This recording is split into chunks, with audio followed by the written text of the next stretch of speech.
Oke, baiklah Bapak Ibu Saudara, salam sejahtera bagi kita semua. Selamat kita berjumpa kembali di dalam channel Paulus Pinontoan Tirayo di program Menang Bersama Yesus. Saat ini saya akan menemani Bapak Ibu Saudara dalam beberapa waktu ke depan. Namun sebelum Bapak Ibu Saudara nonton video ini, jangan lupa tekan tombol subscribe-nya, komen, dan like sebanyak-banyaknya. Dan Bapak Ibu jangan lupa agar supaya video saya jangan dilewati atau jangan di-skip, atau tonton terus video saya sampai akhir agar Bapak Ibu Saudara mendapatkan notifikasi khotbah-khotbah atau renungan-renungan dari saya. Dan terima kasih kepada Bapak Ibu Saudara yang sudah subscribe channel ini. Semoga channel ini makin berkembang berkat dukungan support dari Bapak Ibu Saudara. Dan jika Bapak Ibu Saudara membutuhkan layanan doa, Bapak Ibu bisa tinggalkan komentar di kolom komentar di bawah ini, atau bisa menghubungi kami di 0852 40 30 29 30. Nanti tim doa kami, yaitu tim doa Yabes, akan mendoakan Bapak Ibu Saudara dimanapun berada. Dan tema khotbah atau tema renungan saya hari ini adalah berpegang pada janji Tuhan. Bapak Ibu Saudara dimanapun berada, bukankah kita ini adalah orang-orang percaya yang perlu berpegang pada janji Tuhan? Karena memang sebagai orang yang percaya kepada Tuhan, kita perlu berpegang pada janji Tuhan tersebut, agar supaya kita dalam tuntunan dan pemeliharaan Tuhan.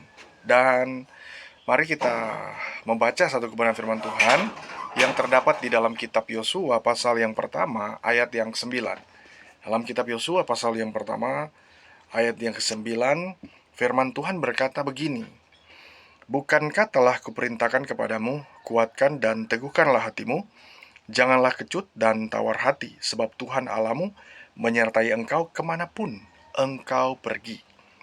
Bapak Ibu Saudara, kita perlu pahami, dan mungkin Bapak Ibu sudah tahu ya, bahwa Yosua adalah orang yang ditentukan oleh Tuhan, lalu kemudian dia menggantikan Musa untuk memimpin bangsa Israel dengan janji dari Tuhan bahwa Tuhan akan menyertai Yosua, bahkan bangsa tersebut. Karena memang sejak dari semula Tuhan memulai dengan sebuah janji kepada umat-umat pilihan ini. Dan bahkan firman Tuhan katakan tidak ada seorang pun yang dapat bertahan menghadapi Yosua seumur hidup dari Yosua. Sungguh ini adalah sebuah janji yang luar biasa dan yang besar yang diberikan Tuhan kepada Yosua. Nah, bagaimana jika itu atau jika janji tersebut itu Tuhan berikan kepada kita? Wow, tentu itu adalah hal yang luar biasa. Nah, apa yang sudah dijanjikan Tuhan pasti akan digenapinya. Cepat atau lambat itu akan tergenapi. Kita harus yakin bahwa kita berpegang pada firman Tuhan atau firman Allah yang sesungguhnya saat ini kita klaim janjinya. Kita percayai dia. Dengan demikian, ya, kita memperoleh jaminan daripada Tuhan bahwa Tuhan akan melakukan atau memberikan apa yang Tuhan janjikan kepada kita. Nah, namun pada kenyataannya, Bapak Ibu Saudara, hari-hari ini banyak orang mulai meragukan janji Tuhan, mulai mempertanyakan janji Tuhan, apalagi ketika harus menghadapi kenyataan hidup yang tidak sesuai dengan apa yang diimpikan, apa yang diharapkan, apa yang dicita-citakan. Maka ini adalah sesuatu yang membuat orang-orang ragu akan janji Tuhan. Tetapi jika kita benar-benar melandasi atau mendasari semuanya pada hidup di dalam Tuhan, maka semuanya akan beres. Dan ada beberapa langkah agar kita dapat berpegang pada janji Tuhan. Tentu di sini ada langkahnya. Jangan khawatir, karena langkah ini akan membawa kita terus berpegang pada janji Tuhan. Langkah yang pertama, agar kita dapat berpegang pada janji Tuhan, kita perlu merelakan diri kita dibentuk Tuhan. Nah, banyak orang yang tidak memahami hal ini. Kenapa? Karena mereka nggak rela dibentuk oleh Tuhan. Tetapi kalau kita rela dibentuk oleh Tuhan, pasti kita dapat memegang janji Tuhan. Bapak Ibu Saudara pasti memahami dengan Yosua, dengan hal-hal yang kebiasaan-kebiasaan yang dilakukan, bahkan ketika dia menuntun bangsa Israel masuk ke tanah perjanjian, ada banyak hal yang dia lalui dan sangat tidak mudah, ya, sangat tidak mudah, dan kadang-kadang ada sesuatu yang mustahil yang mereka perlu lewati, tetapi pun Tuhan ada bekerja bersama Yosua dan para prajurit-prajuritnya, dan Tuhan harus membela mereka. Nah, Bapak Ibu Saudara, firman Tuhan berkata dalam 1 Petrus pasal 5 ayat 5 sampai 6. Kita boleh buka Alkitab kita. 1 Petrus pasal 5. 1 Petrus pasal 5 ayat yang kelima sampai 6, firman Tuhan katakan, demikian jugalah kamu, hai orang-orang muda, tunduklah kepada orang-orang yang tua, dan kamu semua rendahkanlah dirimu seorang terhadap yang lain, sebab Allah menentang orang-orang yang congkak, tetapi mengasihani orang yang rendah hati. Karena itu, rendahkanlah dirimu di bawah tangan Tuhan yang kuat, supaya kamu ditinggikannya pada waktunya.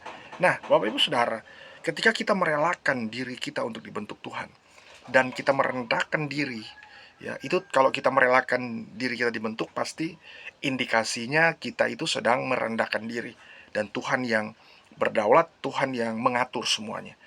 Nah, tentu ketidakrelaan hati, ya, dalam hal menerima pembentukan dari Tuhan ini sangat merugikan kita kalau kita berpikir seperti itu.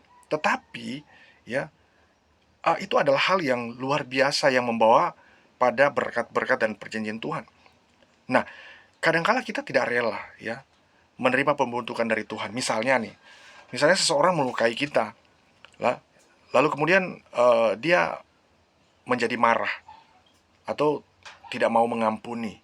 Ya, ketika dia sudah nyakiti dan melukai, maka dia nggak mengampuni, atau dia malah membalas lebih kejam dari apa yang dia lakukan, orang lain lakukan. Nah, kemarahan yang kita lampiaskan kepada pihak yang menyakiti kita, itu bukan saja memberi dampak buruk bagi kesehatan fisik dan mental, tapi juga kesehatan rohani kita, ya.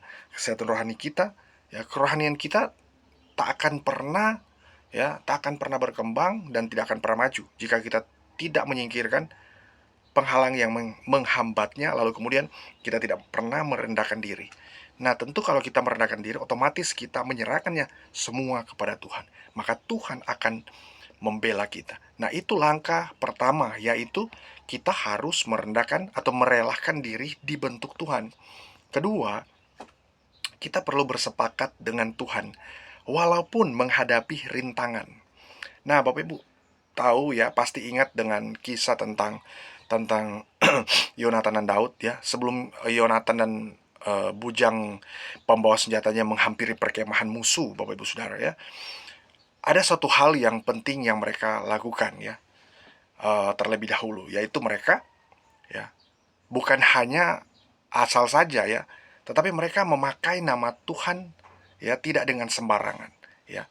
Yonatan membawa senjatanya mencari, ya, kehendak Tuhan lebih dahulu sebelum mereka maju, mereka melangkah, sebelum mereka melakukan sesuatu, maka mereka mencari kehendak Tuhan. Artinya mereka menyepakati, bersepakat dengan Tuhan, ya, walaupun menghadapi rintangan. Dalam hal ini, ya, Alkitab mencatat bahwa Yonatan, ya, akan kemudian mengusulkan suatu peneguhan yang akan mereka minta dari Tuhan.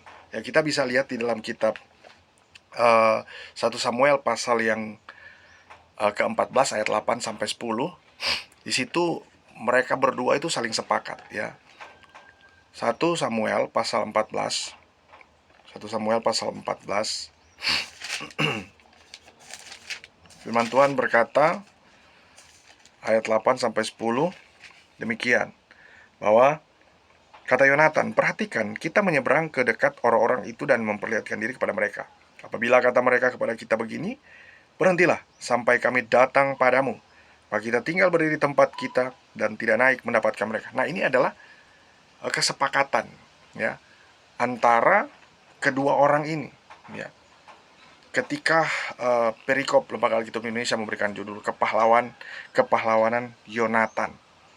Nah, dalam hal ini kita harus pahami bahwa ketika kita tidak sepakat dengan Tuhan, maka akan terjadi hal-hal yang merugikan kita.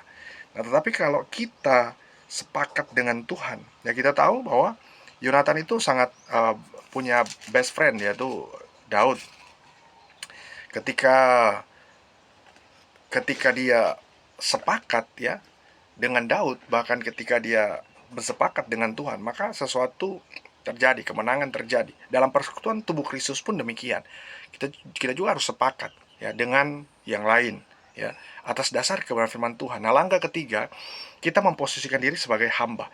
Nah, kalau kita bisa baca dalam kitab Mazmur pasal 89 ayat 21, Mazmur pasal 89, kita boleh buka Alkitab kita sekali lagi, Mazmur pasal 89 ayat yang ke-21. Firman Tuhan berkata begini, Aku telah mendapat Daud hambaku, aku telah mengurapinya dengan minyakku yang kudus, maka tanganku tetap dengan dia, bahkan lenganku meneguhkan dia. Nah, Bapak Ibu Saudara dan Bunda, kita tahu bersama bahwa kalau kita memposisikan diri sebagai hamba, sama seperti Daud, ketika Daud memposisikan diri sebagai hamba, nah dia tercatat dalam Alkitab bahwa firman Tuhan katakan dalam kitab puisi, dalam kitab Mazmur, aku telah mendapat Daud hambaku, aku telah mengurapinya dengan minyak yang kudus.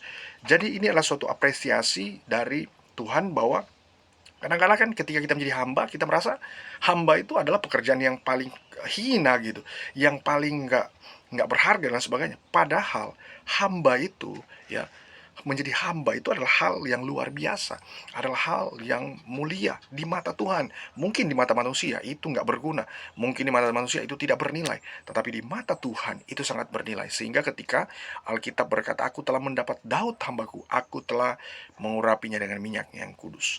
Ya, karena apa? Karena kita memposisikan diri sebagai hamba, sehingga pertolongan Tuhan akan terus kita alami dalam kehidupan kita. Maka marilah kita tetap percaya kepada Tuhan dengan sungguh-sungguh lagi, maka Dia akan memberkati kita dimanapun berada. Semoga video ini dapat bermanfaat bagi kita semua, dan Tuhan Yesus memberkati.